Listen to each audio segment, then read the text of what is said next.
A nun was buried under the church floor, but get this, they didn't just bury her.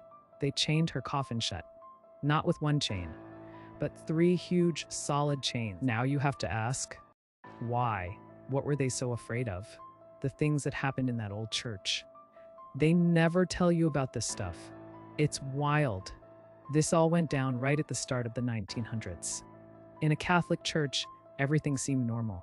But then there was this one nun, let's call her Sister Mary, and she started acting very strange. The other nuns noticed she would walk alone to the church graveyard at night. Every morning, her fingers were dirty, stained with mud, like she'd been digging in the earth. They thought she was losing her mind. They watched her and heard her talking to someone by the graves, but whenever they looked, she was completely alone. It was creepy. They finally confronted her. "Who are you talking to? Show us this person." But she would just give them this empty look. Then things got worse.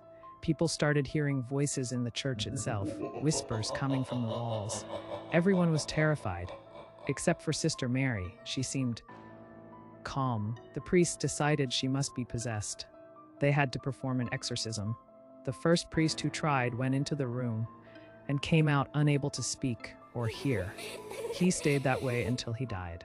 The second priest who went in came out completely blind.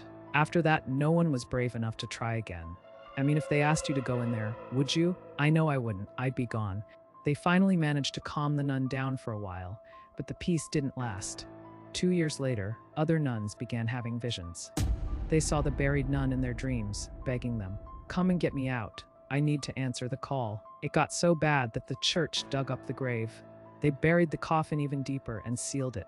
But some say the trouble never really ended. They say even now, if you go to that church and listen very closely near that grave, you might still hear a call. A call waiting for an answer.